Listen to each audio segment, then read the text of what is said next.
Hola, muy buenas tardes, ¿cómo están? Bienvenidos a Justicia TV Noticias. ¿Cómo estás, Armando? Igualmente, muchas gracias, mucho gusto estar con nuevamente una jornada más de informativa aquí en Justicia TV. Así es, vamos ya con los titulares. Poder Judicial, a través de Unidad de Extinción de Dominio, dispuso embargo preventivo de 7 propiedades del expresidente Martín Vizcarra Cornejo. Hoy en Supremos del Bicentenario, entrevista con el juez supremo Carlos Calderón Puertas, quien aborda la trascendencia del Código Civil a 40 años de su vigencia y los esfuerzos innovadores de los jueces para impartir justicia más célere. Y también, ley de flagrancia permitirá regular y optimizar labor de operadores de justicia y lucha contra el crimen. Resaltan necesidad de su aprobación en el Congreso para impulsar combate a la delincuencia. Y todo quedó listo para el segundo Congreso Internacional de Inteligencia Artificial en el Sistema de Justicia. Expertos internacionales responden a convocatoria del Poder Judicial para unir esfuerzos contra el crimen. Bien, empezamos con el desarrollo de la información. Este martes 10 de septiembre, el Poder Judicial reanudará el juicio oral al feminicida confeso Sergio Tarache, acusado de quemar viva a su expareja, la joven Catherine Gómez. En la próxima audiencia, Tarache deberá hacer uso de la palabra. Sin embargo, su abogada ha señalado, para sorpresa de los presentes en la audiencia anterior, que no había pruebas del feminicidio. Veamos. Siendo así, debemos pasar ya también en este caso, a preguntar al señor acusado respecto a cómo se consideran los cargos formulados en su contra. Y para ello vamos a diferir una próxima fecha en la que van a concurrir también los testigos. Este martes 10 se abrirá el telón en el juicio por el brutal asesinato de Catherine Gómez. Sergio Tarache Parra, el principal sospechoso, deberá enfrentar a la justicia y responder por sus actos. La audiencia, que se llevará a cabo al mediodía, será el escenario donde se revelarán los detalles de este trágico suceso.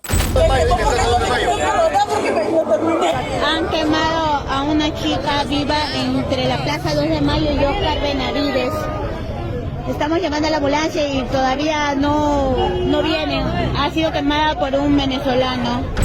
Dicha fecha va a contestar el señor acusado. Señor acusado, escuche bien, en esa fecha usted va a contestar cómo se consideran los cargos formulados en su contra y luego de ello se va a dar inicio a la actividad probatoria.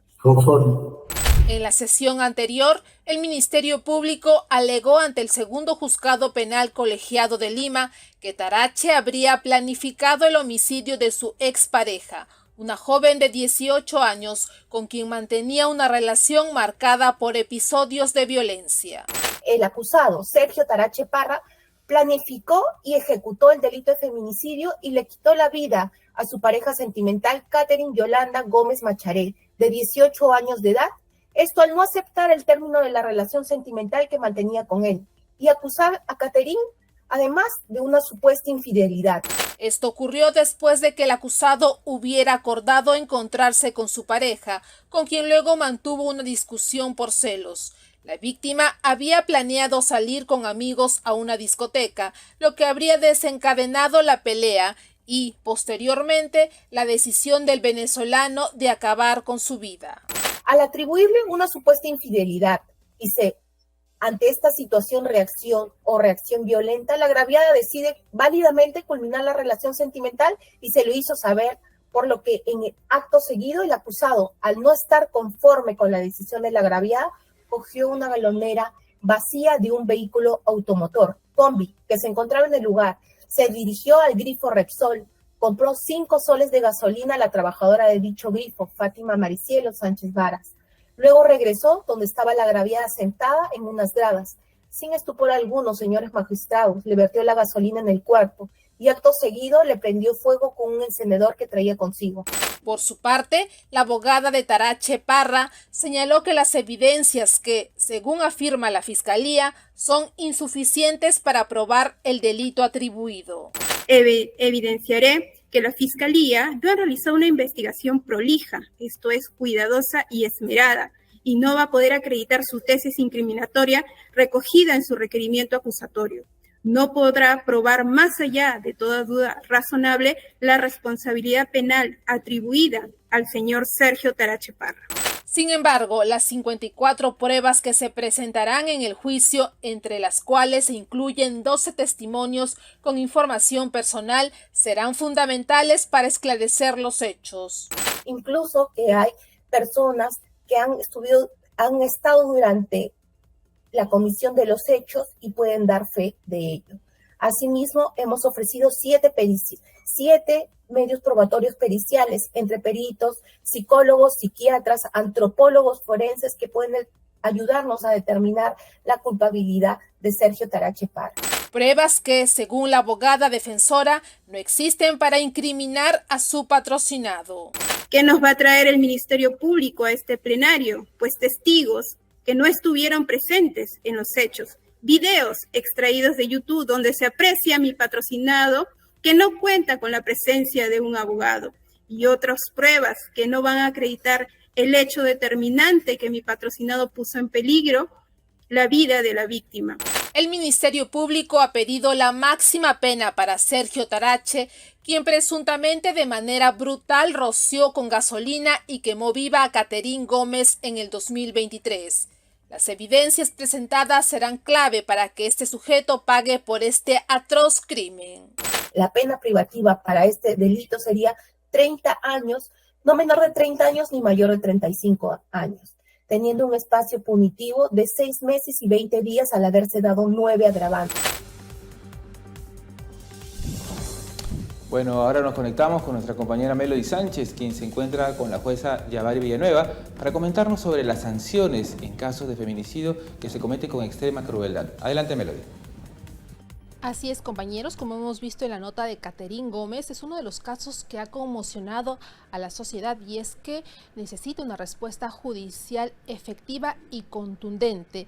Justamente para hablar sobre este tema y sobre los aspectos legales, nos acompaña la doctora Yabari Villanueva, jueza penal de la Corte Superior de Justicia de Lima. ¿Cómo está, doctora? Bienvenida a Justicia TV.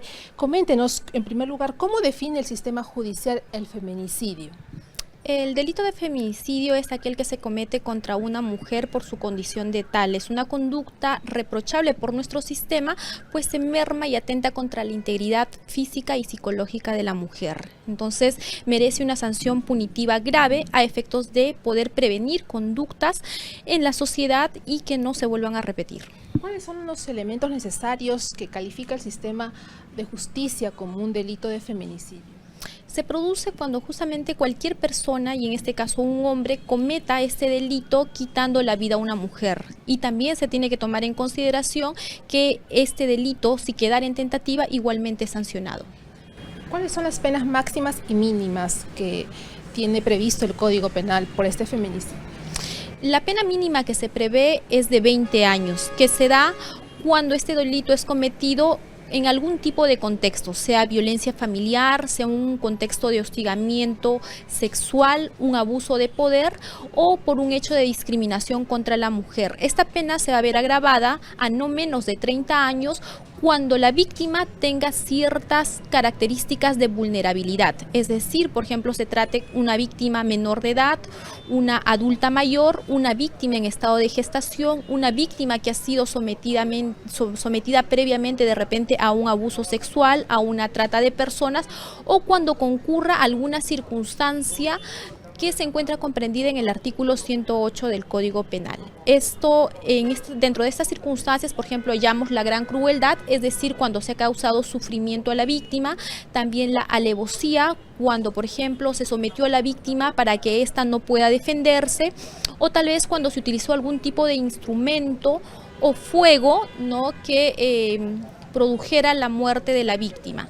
Igualmente, la pena será, por ejemplo, de cadena perpetua si es que concurrieran 2 o más circunstancias agravantes de las ya mencionadas. Esta gravedad que usted menciona también hemos visto en el caso de Caterín Gómez, que sucedió en el año 2023 y que justamente se está llevando la audiencia oral en la Corte de Lima. ¿Qué podríamos destacar de esta audiencia? ¿Cómo se está llevando? Un análisis más o menos, doctora, para poder entender y que también la familia pues sepa cómo está llevando el juicio, el Poder Judicial.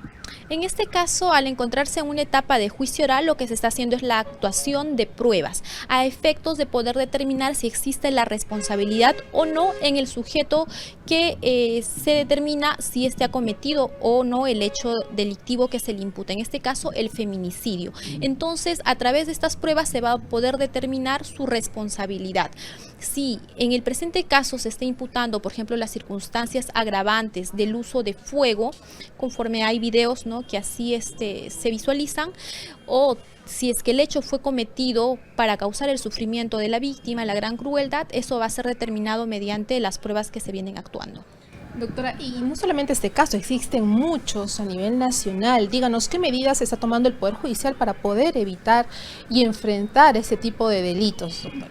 Se están tomando medidas de prevención, la comunicación y educación a toda la ciudadanía de no normalizar conductas de violencia, las mismas que de llegar a escalar, bueno, podrían tener como consecuencias fatales lo que vemos que es el feminicidio. Entonces, si una persona llegara a ser víctima de algún tipo de acto de violencia, tiene que comunicar el hecho para que las autoridades actúen, la policía intervenga, previniendo el hecho si es que fuera en flagrancia, o también de repente la fiscalía, ¿no?, en este caso investigando el hecho y recabando los elementos de prueba, y a nivel del Poder Judicial la actuación pronta de las pruebas para poder determinar las responsabilidades.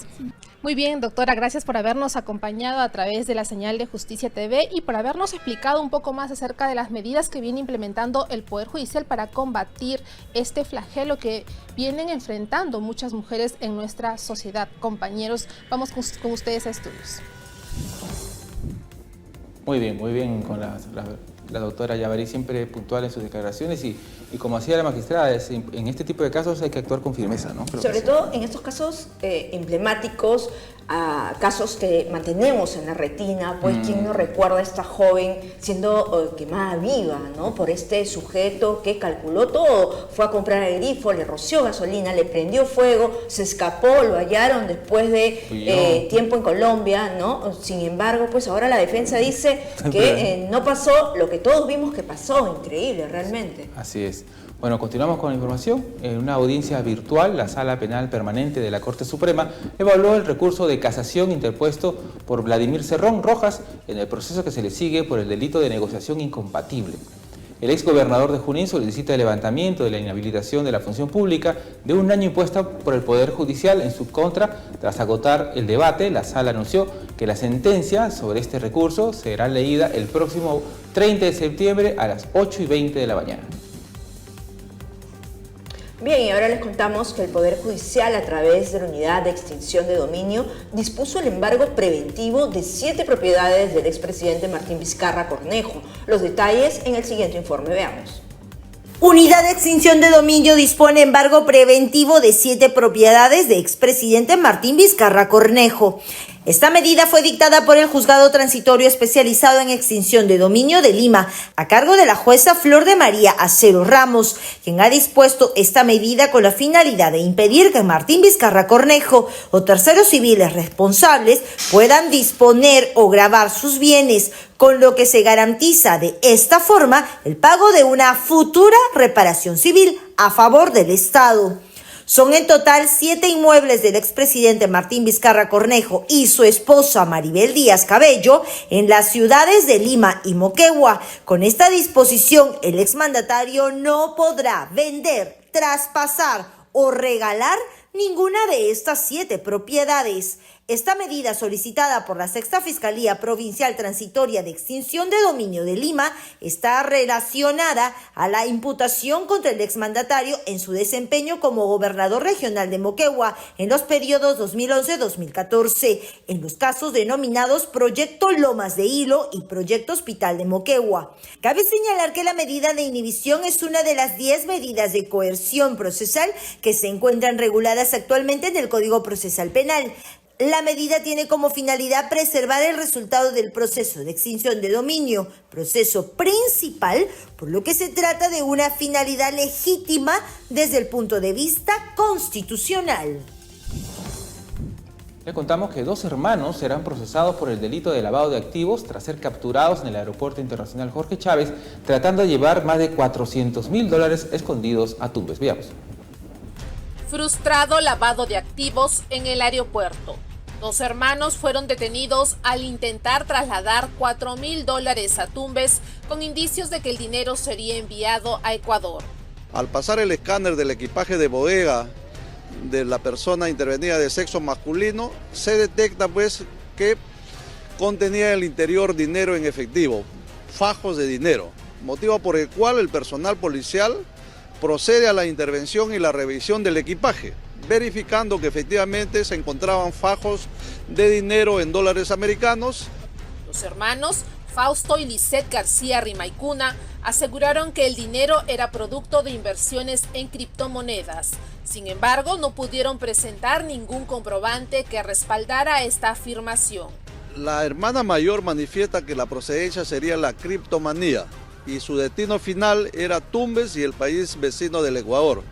El comandante de la policía, Godofredo Pérez, jefe de la División de Delitos Aduaneros, también reveló que el dinero fue descubierto gracias a los escáneres del aeropuerto. Los billetes envueltos en plástico estaban ocultos en el equipaje y se sospecha que podrían provenir de actividades ilícitas como el narcotráfico o la minería ilegal. Las autoridades continúan investigando el caso para determinar el origen de los $4.000 y el motivo por el cual los hermanos García Rimaicuna pretendían trasladarlos a Tumbes. Recordemos que este tipo de delitos están penados con hasta 15 años de prisión y las sanciones pueden aumentar significativamente si se comprueban agravantes. Bien, y ante el clima de inseguridad que se vive en Trujillo, ahora algunos colegios de esta región han implementado el uso de detector de metales para el ingreso de alumnos y así evitar el ingreso de armas de fuego o armas blancas a los planteles. Veamos el siguiente informe. La región La Libertad se ha convertido en los últimos meses en un lugar inseguro. La delincuencia está ganando terreno. Y a fin de combatir este flagelo, las autoridades han adoptado distintas estrategias. Una de estas es la que ha puesto en marcha la institución educativa Santa María del Distrito de La Esperanza, que ha tenido que implementar un peculiar sistema de seguridad. Se trata de un detector de metales que a diario es usado en los propios estudiantes y todas las personas que ingresan al plantel a fin de garantizar el bienestar de esa comunidad educativa. Para evitar que los chicos ingresen objetos punzocortantes, cualquier otro objeto que puedan atentar contra la integridad física de nuestros estudiantes o de algún miembro de la comunidad acá dentro de la institución. Esta disposición forma parte del plan Mochila Segura, implementada en la institución el año pasado, luego que un delincuente ingresara a esta institución huyendo de sus captores. Y además, según detalló el director, porque se detectó el ingreso de armas punzocortantes, lo que generó alerta en los representantes de esta institución. Este plan se ha implementado para beneficiar a nuestros estudiantes en lo que se refiere a su integridad física, para evitar cualquier inconveniente dentro de nuestra institución educativa. Este plan de Mochila Segura se viene implementando en la institución desde el año pasado. Gilmar Segura, director del colegio, resaltó la importancia de contar con este nuevo sistema de seguridad debido a que la violencia, el uso de armas y sustancias prohibidas se redujo considerablemente. Podría decir que se ha reducido hasta un 70%. No dejamos de que hay violencia, pero no tiene nada que ver, son cosas, son riñas ya entre estudiantes que a veces se empujan, se golpean, pero no nada que ver con lo que ya antes se tenía cuidado, especialmente también, aparte de eso, el tema del consumo de sustancias prohibidas. Esta singular estrategia podría replicarse en otras instituciones educativas de esa ciudad norteña. Ojalá que no llegamos como Estados Unidos, donde a veces en los colegios tienen que ser todo escaneado en todos los colegios para evitar las armas. Bueno, volvemos detrás de la pausa con Supremos del Bicentenario.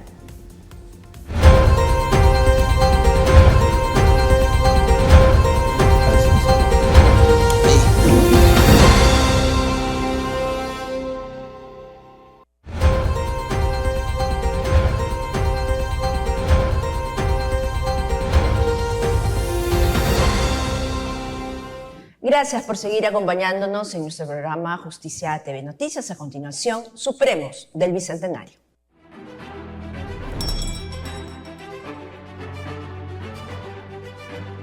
Bien, y tal como lo habíamos anunciado, ya está con nosotros el juez supremo titular Carlos Calderón Puertas, a quien le damos la más cordial bienvenida. ¿Cómo está Giovanna? ¿Cómo están Armando? A su disposición. Perfecto, doctor. Doctor, hace poco estuvimos celebrando los 40 años del Código Civil. Ustedes son los propulsores. Los 40 años los vamos a celebrar en noviembre. En noviembre. Acá estamos en los preparativos. Ajá. Todo el año son homenajes y conversatorios con respecto a los 40 años del Código Civil. El Código fue hecho en el año 1984. Uh-huh. Su promulgación fue el 28 de julio de 1984. Pero ha entrado en vigencia o entró en vigencia en noviembre, el 14 de noviembre. Y justamente, doctor, la gente escucha mucho sobre el Código Civil y tal vez desconoce que está más cerca de ellos de los que realmente se imaginan. Cuéntenos por qué es tan importante este código. Mira, lo voy a poner de esta forma. Si uno tiene un problema, si a uno le roban, que ojalá que no nos pase nunca, uno ingresa al mundo del derecho penal, ¿no? En cambio, el mundo del derecho civil es el mundo de lo cotidiano. Uno quisiera nunca ingresar al mundo del derecho penal, porque es víctima o porque si no sería victimario.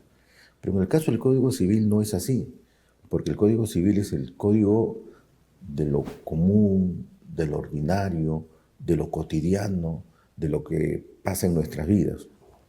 Me despierto hoy día, volteo y veo a mi esposa que está en la cama conmigo.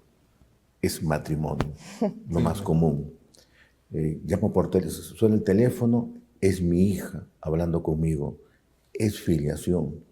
Me voy a comprar el pan, mis 10 pancitos, compro el pan y lo que hago es un contrato de compraventa. Vivo en el domicilio, que no es mío, sino que es un arrendamiento. Es un contrato de arrendamiento. Y para otras personas que de repente deciden separarse o divorciarse, también el Código Civil está. Nazco, partida de nacimiento, Código Civil. Muero, partida de defunción, Código Civil. El Código Civil nos persigue, está unido a nosotros, enlazado siempre. Es el código de lo cotidiano. Por eso la importancia de este código, ¿no? Entonces uno ve personas, negocios, obligaciones, familias, responsabilidad, sucesiones. Todo eso está en el Código Civil. Doctor, y si bien el Código Civil, como usted dice, bien apunta, está en todo, pero también incluso está más allá, porque hay cosas que en la realidad están superando, que está avanzando la sociedad, que como que el Código tiene que estar a la par, ¿no? Hay cosas que todavía tienen que ajustarse. Mira, mi impresión es que el derecho persigue a las tecnologías, persigue a los nuevos tiempos. ¿No? El derecho regula conductas que ya están.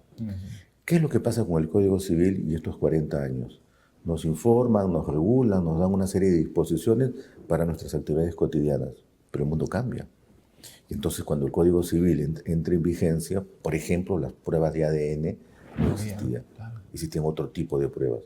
O, por ejemplo, el tema de los embriones, ¿no? De la fertilización in vitro, todavía estaba recién a comienzos y por eso no está regulado. O, por ejemplo, algo que hemos hablado alguna vez, Armando, es el tema de los animales. Si son objetos o si son otro tipo de seres, la legislación lo llama seres sensibles. ¿Y cuál va a ser su regulación? ¿En qué libro? ¿En el libro de derechos reales, tratándolo como cosas o tratándolos como otro tipo de seres? Sin embargo, eso se ha evolucionado, como usted menciona, ¿no?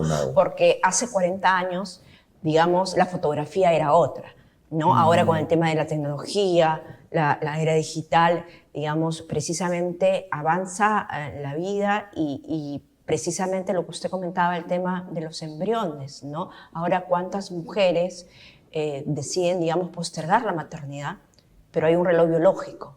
Entonces hay un tema también de que deciden conversar con el doctor y conservar los embriones. Entonces tenemos los embriones en el refrigerador, tenemos en un refrigerador. ¿Cómo se regula ese tema? ¿Por cuántos años? Y la pregunta es, ese embrión fertilizado in vitro, que como tú dices está en un refrigerador, ¿es ya el concebido del que habla el artículo 1 del Código Civil? Porque si ya es el concebido del artículo único del Código Civil, entonces tiene todos los derechos extrapatrimoniales, todos los derechos a ser conservado, todos los derechos a la vida, a la integridad. No puede ser utilizado. Pero si no lo es, entonces deviene un objeto que puede ser utilizado, por ejemplo, digamos, para experimentos científicos o tecnológicos. Ese asunto, por ejemplo, no está regulado. No nos pusimos a ver. Era imposible que se pusiera a ver en 1984 estos temas, pero ahora ya existen. Y la idea es cómo nos vamos a enfrentar a esta nueva realidad. ¿Hasta cuándo podemos conservar? Mira, te cuento un caso. Un día vino el doctor Ricardo Rabinovich, vino de Argentina, porque él lo nombraron tutor de los embriones humanos congelados en Argentina. Porque se hicieron la misma pregunta. ¿Están los embriones ahí? ¿Qué hacemos con los embriones? Para Ricardo, los embriones ya eran vida humana y por lo tanto pedía la tutela. Un juez dictaminó que él fuera el tutor de los embriones humanos. Él solicitó información a las clínicas de fertilización que no le dieron y finalmente salió una ley y tuvo que renunciar. Pero como anécdota sirve para verificar el tremendo problema que tenemos ahora actualmente irresuelto. Otro tema. Antes me olvidé, doctor, sobre este ejemplo, si yo, por ejemplo, mi esposa tiene, por ejemplo, llevarse a mi esposa, tiene el embrión, yo muero, ella lo fecunda y yo ya heredé a mis hijos sus propiedades, casos así de locos que comienzan, puede pasar, claro, ¿no? El caso del hijo que tiene un papá muerto. Claro. ¿No? Entonces, en términos de legislación, ¿cómo se regula eso? ¿Cómo se regula, por ejemplo, un asunto, si es posible regularlo o no, como el de la maternidad subrogada? Claro. Ojo que las cosas están ahí, se hacen, ¿no? El derecho tiene que comenzar a regular, a meterse en ese campo, de alguna forma. El tema de los vientres de alquiler. De los vientres de alquiler. Uno puede decir, por ejemplo, no, estoy en contra de los vientres de alquiler y de la maternidad subrogada. Señor, señora, eso está pasando. Pero si está pasando, ¿cómo se resuelve? Ahí vienen unos tremendos problemas. Vacíos. O aplicamos unos vacíos. O aplicamos términos de dignidad, por ejemplo, y decimos que la maternidad subrogada no puede existir porque no puede ser un contrato, algo en lo que está en discusión la propia existencia, no tiene contenido patrimonial. O, por ejemplo, se pueden seguir disposiciones que existen en Estados Unidos o en la India sobre la posibilidad de que sea un contrato. ¿Es o no es un contrato? Imaginemos que lo fuera. ¿Cuál es la prestación que se va a realizar si fuera un contrato? ¿Qué es lo que pasa si la señora que lleva al niño en el vientre después dice no quiero entregarte la criatura? Claro. Esto se acaba con una indemnización. ¿Quién es el padre de la criatura? ¿No? Claro. Qué complicado, ¿no? Y el tema de los derechos de la criatura también. Y también los propios derechos de la criatura. Es tan importante. Mira, con este asunto del ADN ha pasado algo que tiene que ver con los reconocimientos que se llaman reconocimientos por complacencia o reconocimientos por conveniencia. ¿Qué es lo que sucede? Alguien se enamora de una chica que está embarazada o que ya tiene una criatura, ¿no? Se enamora perdidamente y le dice, mira, no te preocupes, yo reconozco a tu hijo. No es mío, pero yo reconozco a tu hijo. El amor le dura 5 años, 7 años, lo que le dure. Supongamos que le dure 7, 10 años. Y de pronto a los 10 años se pelea con la señora. Ya no la puede ver, ya no la soporta, es imposible que estén juntos. Y decide separarse, divorciarse. Pero entonces él dice, pero además yo tengo que pasarle alimentos a ese hijo, que no es mi hijo, pero que yo he reconocido como tal. Pero como él sabe que no es su hijo biológico, entonces lo toma de la mano, lo lleva al laboratorio y dice, por favor, hágame una prueba de ADN a mí y una prueba de ADN a mi hijo, para ver si si es mi hijo. Claro. Él ya sabe la respuesta, él sabe que no es su hijo biológico, sacan el dictamen del laboratorio, el resultado, se va al juez y le dice, señor juez, ese no es mi hijo, por favor, entonces sáqueme de la partida de nacimiento y no tengo las obligaciones alimentarias y de cuidado respectivos. Puede hacerlo, puede hacerlo. ¿Cómo se resuelven? Bueno, hay sentencias dispares. La falta de regulación, esos vacíos, esas lagunas que tú estás señalando, hacen que las sentencias sean dispares. Que algunos digan, sí, es verdad, no es su hijo, por lo tanto no le debe alimentos, y que otros digan, no, es verdad que no es su hijo biológico, pero la filiación no es solamente un asunto legal, perdón, no solamente es un asunto biológico, sino es un asunto legal, ¿no? Y en este caso hay un estado de posesión de padre a hijo, y después no puede el padre, que durante 5, 6, 7, 10 años ha estado bajo ese estado, de decir, bueno, ya no es mi hijo. Y el tema de la salud mental también es tan importante porque al final termina con una afectación en casos, sobre todo para los hijos, ¿no es Claro, cierto? ahí hay un problema, por ejemplo, que va a ocasionar un drama tremendo para el hijo, que en este momento ve cuestionada la existencia de un padre que aparentemente no lo era. ¿A quién le corresponde protestar? Yo creo que, por ejemplo, que a quien le corresponde protestar sería el hijo, pero nunca el padre, ¿no? Hay un libro de Mario Vargas Llosa, El héroe discreto. Si uno lee El héroe discreto, ¿sabe lo que está tratando? Está tratando, entre otras cosas, el tema de los reconocimientos por complacencia. Porque ahí se narra toda la historia de un padre que reconoce. ¿Y cuál es la data, doctor? No sé si de repente en este momento lo maneja, pero, digamos, hay muchos casos, digamos... Hay muchos casos que se ven en la sala civil y se ven en la sala constitucional y social permanente, ¿no? No te puedo decir la cantidad, pero no son pocos, no son pocos. Si fueran pocos, digamos, hasta quizás lo habría tenido simplemente como un ejercicio de doctrina, ¿no? Pero es un ejercicio jurisprudencial. Hay varios casos, y hay de diferentes cortes que resuelven de manera determinada, ya sea para A o para Z. Doctor, antes de terminar esta parte, yo quería compartir un caso que como reportero cubrí de una señora que tuvo por ovodonación a su hijo, nació y dio a luz a la bebé, pero el padre con el que había compartido el semen y el espermatozoide le dijo, al final declaró que como ella no tenía una carga biológica, o sea, la mamá que había dado a luz no tenía carga biológica del niño, pidió que sea declarada no madre. Entonces, casos así alucinantes son los que se presentan y para eso está el Código Civil, me imagino. Y se van a presentar más, ¿no? Porque ya esto es moneda común, ya no es un asunto extraordinario. Eso que mirábamos en noticias, ¿no? Ya sea en televisión o leyendo, que decíamos, mira qué cosa más rara, ahora se están convirtiendo en moneda común. ¿Y el tema de la identidad? Mira, el tema de la identidad pasa, por ejemplo, en los reconocimientos por conveniencia o complacencia, pero también pasa en los temas de transexualidad o intersexualidad. En los casos de intersexualidad, todavía yo no he visto ninguno, sé que han habido casos de intersexualidad, pero sobre temas de transexualidad hay varios. Al comienzo, ustedes conocen bien, el tema era sobre el nombre, ¿no? Alguien que quería llamarse, que se llamaba Pedro, y así fue asentado en su partida de nacimiento, y ahora quiere llamarse María, ¿no? Pero ahora ya no es solamente Pedro o María, ahora es, no, yo me reconozco como mujer, a pesar de que mi partida es hombre, o yo me reconozco como hombre a pesar de que mi partida es mujer, en los casos que se llaman de transexualidad. Ellos han venido al Poder Judicial.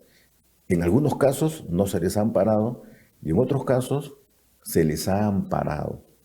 Pero estos casos han llegado al Tribunal Constitucional. Entonces, el Tribunal Constitucional, en una sentencia que es Romero Santaferga, ha establecido que sí es posible este cambio de sexo y que el procedimiento a seguir es el procedimiento del sumarísimo. Entonces, sí es posible.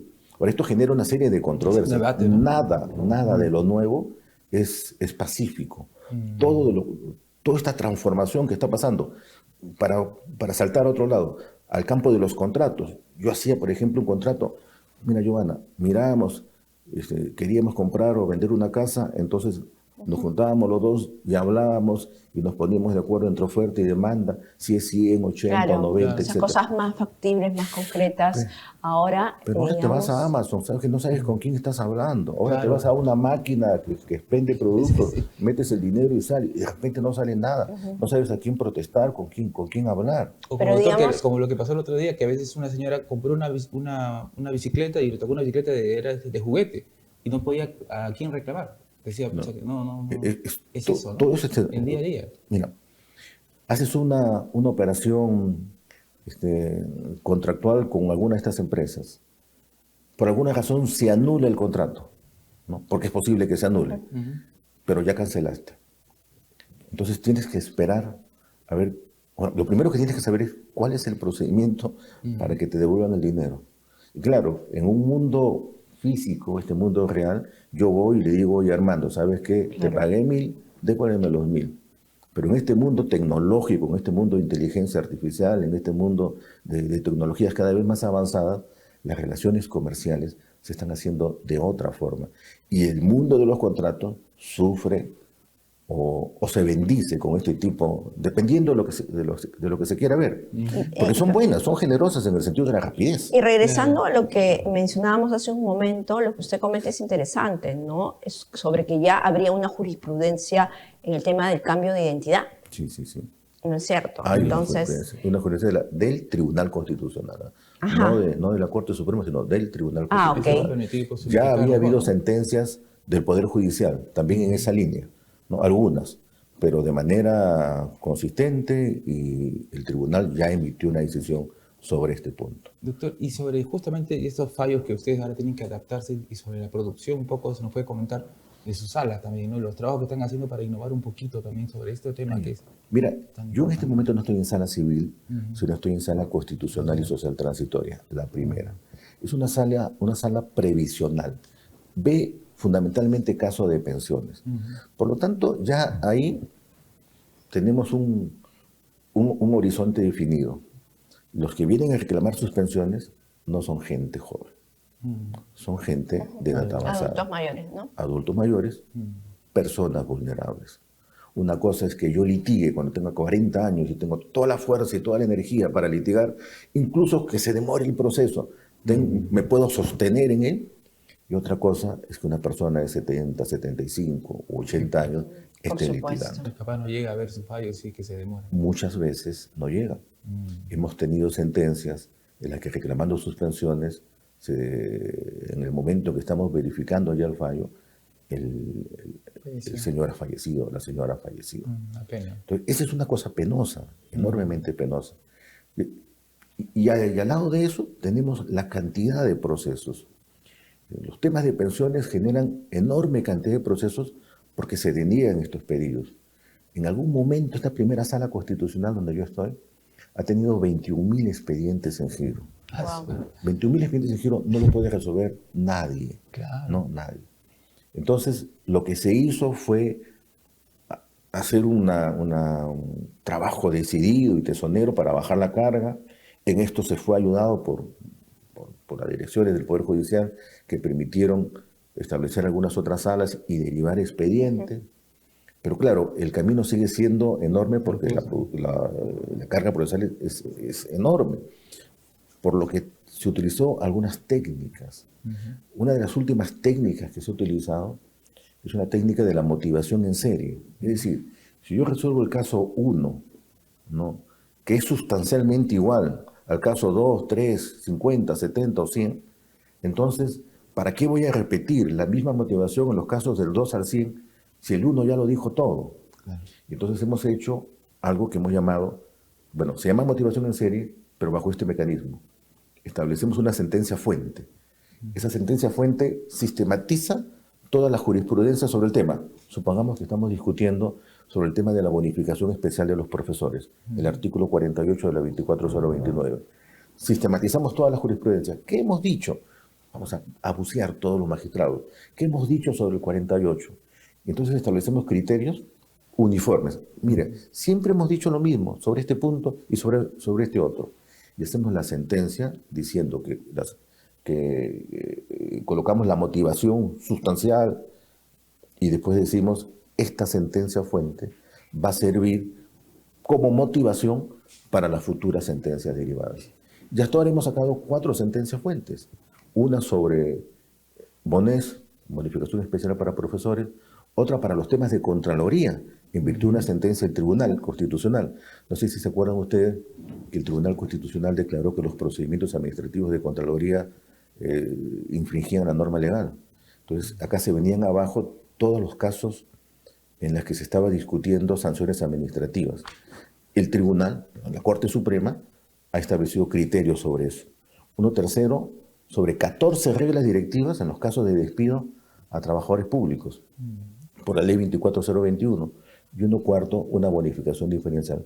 Qué interesante, doctor. En realidad, esto habla también de la sensibilidad, del compromiso que se tiene con los justiciables, ¿no? Porque como usted señala, pues hay muchos que en este interín, ¿no? Por hacer cumplir sus derechos, por buscar la justicia, perecen en el camino, lamentablemente, por una cuestión de edad, enfermedad, qué sé yo. Sin embargo, pues el hecho de que se le dé celeridad precisamente a estos procesos habla de una justicia con rostro humano, que es lo que nosotros mostramos en cada gestión de los magistrados, desde sus despachos, desde otros también, que nos comentan trabajos como estos, como la motivación en serie, ¿no? En realidad, felicitaciones por esa labor.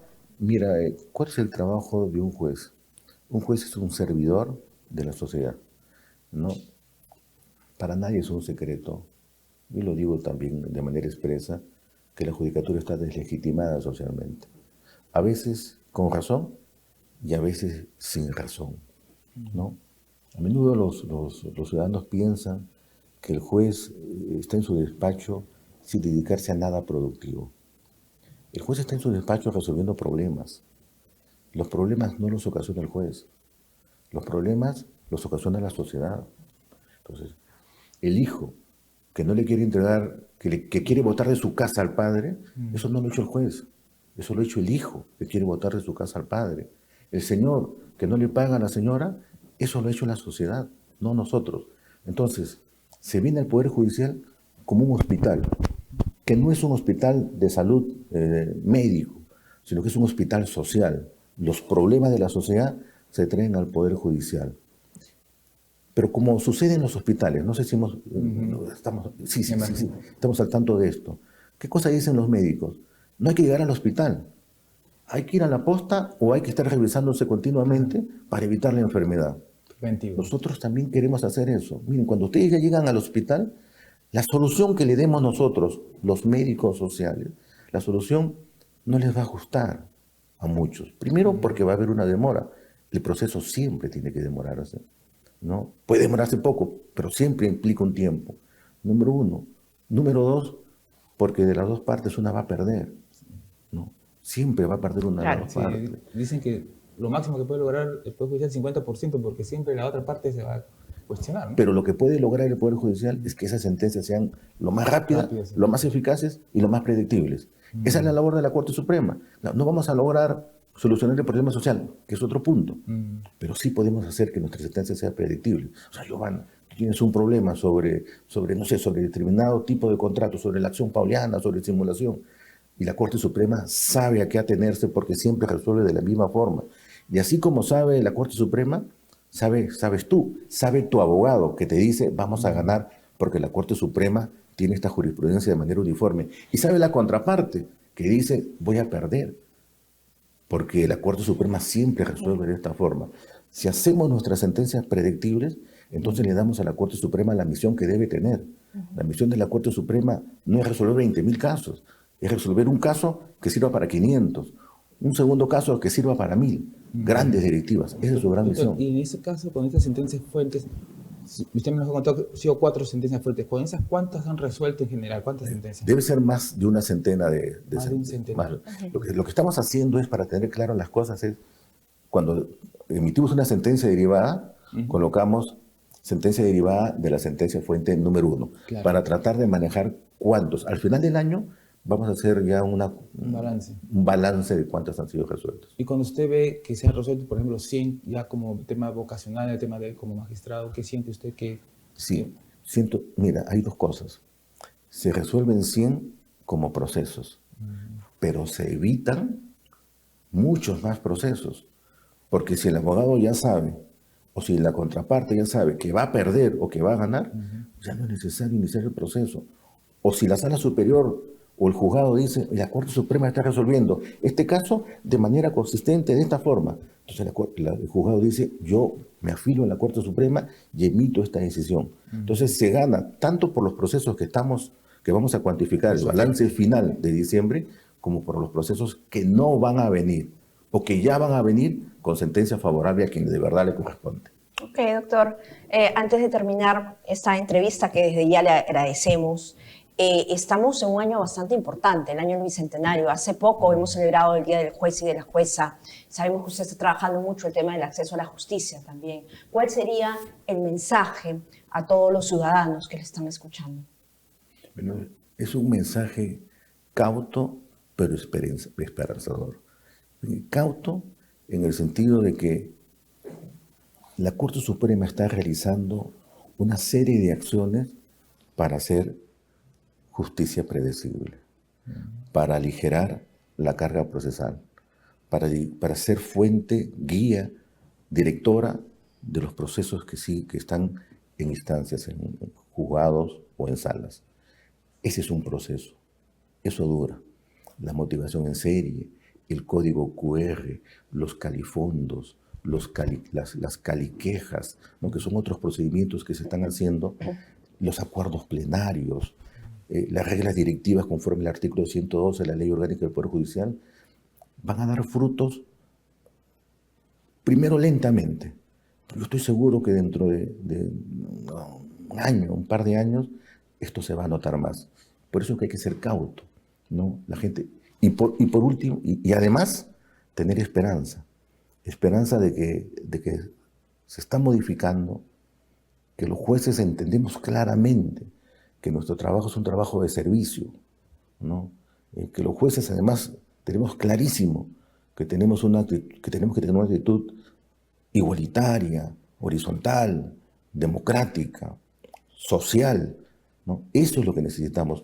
Por eso has aludido a acceso a la justicia, porque también formo parte de la Comisión de Acceso a la Justicia y hemos hecho unos trabajos increíbles, porque si la ciudadanía no puede ir al juzgado porque no hay caminos, no hay rutas, porque hay que tomar una lancha que demora 6 horas para llegar al sitio donde está el juzgado, entonces la judicatura toma la lancha y se va en busca de estas personas en eso que nosotros llamamos justicia itinerante.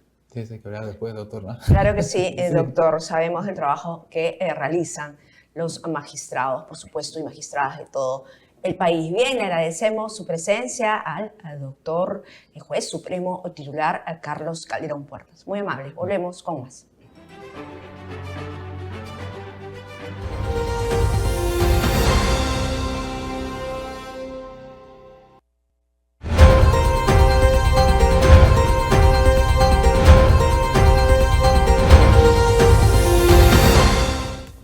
Gracias por seguir acompañándonos en Justicia TV Noticias. Ahora les contamos que el Poder Judicial está aportando significativamente contra este flagelo de la inseguridad, por ejemplo, con el funcionamiento de las unidades de flagrancia. Sin embargo, falta que el Congreso promulgue la ley que le dé el marco legal y determine las obligaciones y funciones a cada actor de este sistema. Karim Vallejos nos explica por qué es importante la adopción de esta ley de flagrancia. Veamos. La creación del Sistema Nacional Especializado en Flagrancia Delictiva, que se encargará de dirigir, supervisar y evaluar la implementación de las unidades de flagrancia delictiva a nivel nacional, es el objeto de la ley propuesta por el Poder Judicial y que se encuentra a la espera que sea aprobada por el Congreso de la República. El secretario técnico de la Comisión Nacional de Implementación de las Unidades de Flagrancia del Poder Judicial, Edman Rodríguez, habló sobre la importancia de este proyecto de ley. Atiende 2 necesidades urgentes. Primero, crea el Sistema Nacional Especializado en Flagrancia Delictiva, ¿no? Este Sistema Nacional en Flagrancia Delictiva ya concibe dentro de su planteamiento que el sistema de flagrancia o las unidades de flagrancia son unidades inmobiliarias que concentran a los 4 operadores de justicia. Esa es una de las primeras, digamos, necesidades que se tiene que regular normativamente. Otra de las necesidades es que establece que los titulares de los 4 operadores de justicia que conforman el sistema de flagrancia tienen la obligación de crear órganos especializados en flagrancia delictiva a exclusividad. Tienen la obligación de crear juzgados especializados, despachos fiscales especializados, defensores públicos especializados y también una policía especializada para la unidad de flagrancia y a dedicación exclusiva dentro de las instalaciones que seguramente se acondicionarán para las unidades de flagrancia. En ese sentido, con la aprobación de esta ley se modificarán e incorporarán algunos artículos del Código Penal, como el que la policía, en caso de detención en flagrancia o en los casos de arresto ciudadano, deberá trasladar inmediatamente al detenido a la unidad de flagrancia delictiva bajo responsabilidad funcional. Porque al llegar a la unidad de flagrancia tendrá conocimiento de manera inmediata el fiscal, tendrá conocimiento el juez y tendrá que pronunciarse sobre su situación jurídica, disponiendo tal vez su internamiento en un penal o incluso la conclusión del proceso de manera rápida, porque se tienen todos los elementos de convicción y la actuación de todos los operadores de justicia. Resaltó que este proyecto ha establecido además la implementación de laboratorios de criminalística, áreas de investigación, de medicina legal, carceletas, entre otros, a fin de optimizar la labor de los operadores de justicia. Bueno, ahora les informamos que el Poder Judicial y el Tribunal Constitucional suscribieron un importante convenio de cooperación interinstitucional que permitirá el intercambio de documentación en materia tributaria y aduanera. La máxima autoridad judicial resaltó que este convenio contribuirá y reforzará las decisiones judiciales. Yo creo que las únicas citas que se deberían utilizar son las citas de las ejecutorias de la Corte Suprema y las citas de las resoluciones o sentencias del Tribunal Constitucional, porque constituyen el verdadero fundamento jurídico que nos va a decir cómo se ha interpretado de alguna manera tal o cual norma. El Salón de Embajadores Juan Antonio Ribeiro Estrada del Palacio Nacional de Justicia fue escenario de la suscripción del convenio de cooperación interinstitucional entre el Poder Judicial del Perú y el Tribunal Constitucional. El acuerdo fue suscrito por el presidente del Poder Judicial, Javier Arévalo Vela, y al titular del Tribunal Constitucional, Francisco Morales Saravia, y permitirá a ambas instituciones intercambiar documentación y fortalecer la jurisprudencia en materia tributaria y aduanera. Este acuerdo busca establecer relaciones de apoyo y cooperación entre ambas entidades, facilitando el acceso a información relevante para jueces y magistrados. Los jueces tienen la obligación de conocer y aplicar y respetar las decisiones, sobre todo los precedentes del tribunal. Esto contribuye a la seguridad jurídica. Por eso resulta preocupante cuando algún magistrado un poco como que se aleja de ello, quizás por desconocimiento, y por eso es que queremos que todos los jueces tengan acceso a esta jurisprudencia. Es indudable que ello va a contribuir a reforzar las decisiones judiciales. Además de fomentar el acceso a la jurisprudencia, el presidente del Poder Judicial expresó su agradecimiento al Tribunal Constitucional por su disposición a compartir información clave con los jueces. Según Arévalo Vela, este convenio permitirá que las decisiones judiciales se fundamenten en un marco legal más robusto y coherente, lo cual beneficiará a la ciudadanía en general.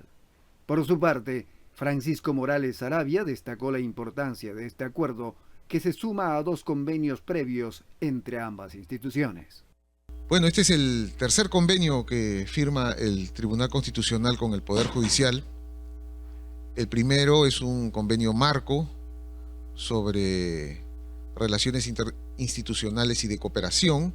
Luego el año pasado firmamos un convenio de interoperabilidad de nuestros sistemas informáticos y ahora, a sugerencia del Instituto de Investigaciones Judiciales del Poder Judicial, se firmó un convenio de intercambio de software y de sistemas para la jurisprudencia tributaria, aduanera y quizás de otras materias también.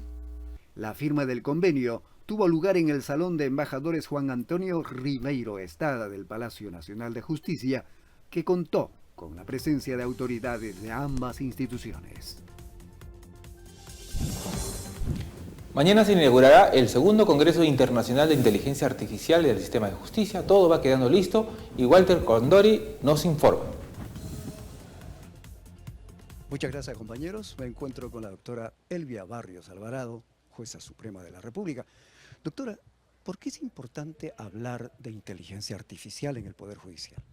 En esta era de la sociedad de la información, donde vivimos con nuevas tecnologías, es indispensable hablar de inteligencia artificial porque indudablemente va a beneficiar el trabajo judicial que realizamos y esto coayuda precisamente a la celeridad de los procesos judiciales. Doctora Barrios, tenemos un evento académico de importancia, de proyección internacional. ¿Qué países van a participar? ¿Cuáles son las expectativas? Bueno, hay varios representantes y especialistas que van a venir de diferentes países, de Argentina, de Corea, de Brasil, de Uruguay. Ustedes ven ahí las banderas de España, de quienes van a participar en este evento, que por cierto son especialistas en inteligencia artificial, pero con un enfoque en el sistema de justicia, que es lo más importante. Nosotros a través de este evento internacional lo que pretendemos es convocar la atención de no solamente de los operadores del sistema de justicia, sino también todos aquellos que están involucrados, imbricados en el servicio de justicia y que den una mirada diferenciada al servicio de justicia a partir del uso de la inteligencia artificial, que provoque y convoque a que todos apostemos por la inteligencia artificial en el servicio de justicia. Doctora Barrios, usted va a ser también partícipe de este evento. Brevemente, díganos, ¿qué es lo que va usted a exponer en estos 2 días? Bueno, la importancia de la inteligencia artificial en el servicio de justicia, cómo es que nosotros desde el Poder Judicial en algunos servicios hemos podido implementar procesos automatizados, hacia dónde estamos yendo, qué tipo de servicios brindamos a través de una plataforma que tenemos, que tiene un asistente inteligente, por cierto, y que es desconocido porque ya tenemos 4 millones de visitas, pero deberíamos tener por lo menos 30 millones de visitas. Es un servicio al ciudadano para que donde se encuentre, pueda solicitar información sobre su proceso al Poder Judicial, inclusive para personas discapacitadas, sin necesidad de acudir a un órgano jurisdiccional. No tiene necesidad de ser atendido por un personal, sino simple y llanamente preguntar, y hay un chat box que se puede utilizar para saber cuál es el estado de su proceso. Estamos hablando del Serjus. ¿Sí? Estamos hablando del Serjus, que es una plataforma que es el servicio de justicia al usuario judicial, que hemos denominado efectivamente Serjus. Esto se pone interesante, compañeros. Entonces, mañana Justicia TV también tendrá un punto de transmisión en vivo en este lugar, en el edificio Zavala. Adelante ustedes en estudios. Muchas gracias, compañero. Gracias también a la doctora Elvia Barrios. Por supuesto, ya todo está listo. Sí. Nuestro set, como siempre, se trasladará pues al auditorio del edificio Carlos Zavala, donde se realizará además este importante evento internacional. Analizando la problemática y los avances de la justicia laboral en la Corte Superior de Justicia de la Libertad, se realizó un ciclo de conferencias en el marco de los 14 años de implementación del módulo laboral en este distrito judicial. Kelly Medina estuvo desde Trujillo con la magistrada Rosa Elena Perales Rodríguez, jueza superior, para hablar sobre esta justicia social que se imparte de una manera sede en esta instancia del norte peruano. Veamos. 14 años de este módulo laboral en la Corte Superior de Justicia de la Libertad. Y para hablar más sobre este tema, estamos con la doctora Rosa Elena Perales Rodríguez. Ella es presidenta delegada del ETI de implementación de la nueva Ley Procesal de Trabajo Distrital en esta Corte. Doctora, ¿cuán importante son este ciclo de conferencias que hoy se da en el marco del 14º aniversario del módulo laboral? Bien, fundamentalmente es una importancia grande en realidad, porque la celebración de un aniversario no significa recordar cuántos años de vigencia tenemos o de implementación que hemos realizado, sino sobre todo de revalorar, evaluar y seguir capacitándonos, porque es un compromiso justamente para poder resolver los temas que se nos vienen en nuestras áreas y poder resolver con justicia y con predictibilidad. En esta ocasión hemos traído temas muy importantes y con la ponencia de todos los magistrados y docentes universitarios que nos han acompañado, hemos podido asimilar y ver cuán interesante y cuán urgente es de que a nivel de todos los jueces, en este caso de la libertad y por qué no decirlo también a nivel nacional, podamos nosotros entender cuál es la problemática para poder establecer y fijar criterios para que la justicia pueda ser más predictible. Así es, doctora. Hablemos de los avances justamente que hay en este módulo laboral.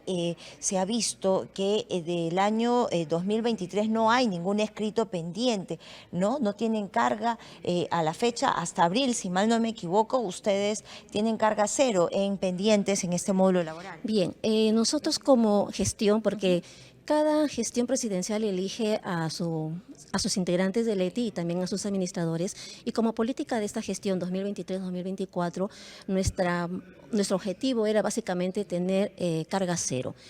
Más aún en este año 2024, en que nosotros como La Libertad estamos cumpliendo nuestro bicentenario, hemos celebrado en el mes de abril, por eso es que con la participación activa de nuestra administradora, de nuestro personal, de nuestros jueces, nos pusimos una meta, y es que todos los escritos que estaban pendientes a diciembre de 2023 fueran resueltos.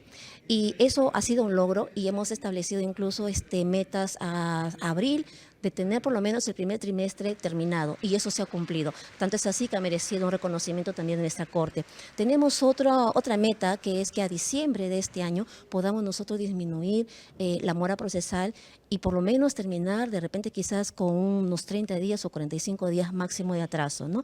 Pero obviamente siempre el objetivo mayor es la carga cero. Así es. Finalmente, para ya terminar, doctora, sus palabras, porque justamente tenemos en esta gestión al primer presidente de la especialidad laboral, que justamente ha dado este impulso, este realce, esta motivación a todos los módulos laborales y a la especialidad laboral en todo el país.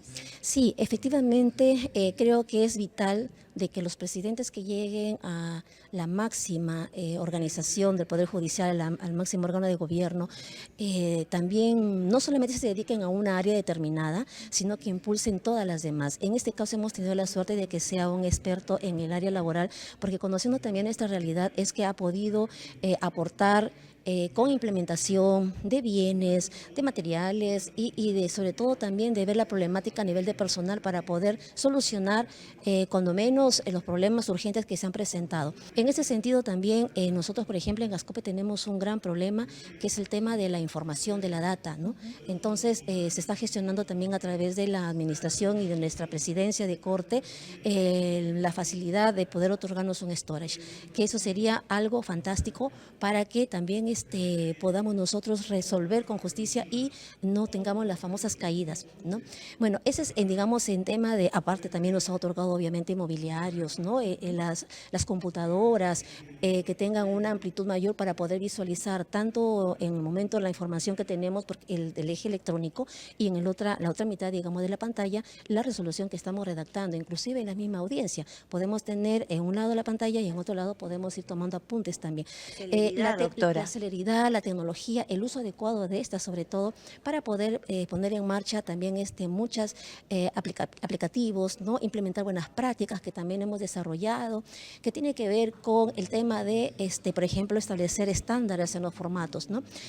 Otra cosa que también quiero decir es de que el conocer la data estadística ha permitido también tomar decisiones muy importantes, como por ejemplo el dotar de asistentes a los magistrados para efectos de poder cumplir las metas de nuestras sentencias. Tanto es así que a julio de este año podemos decir que todos los juzgados especializados laborales y de paz letrado han cumplido la meta y están con la calificación de muy bueno. A nivel de las salas, la primera y la segunda sala laboral también tiene esa calificación de muy bueno, y sobre todo comunicarles también a los usuarios, a los televidentes, a todos los que nos escuchan, de que el compromiso nuestro como módulo laboral corporativo de La Libertad es el de siempre trabajar trabajar para efectos de que los usuarios tengan una respuesta oportuna y célere. Ok, doctora, muchas gracias. Han sido las noticias desde la Corte Superior de Justicia de la Libertad. Ha estado con nosotros la doctora Rosa Elena Perales Rodríguez, presidenta delegada del ETI de implementación de la nueva Ley Procesal del Trabajo.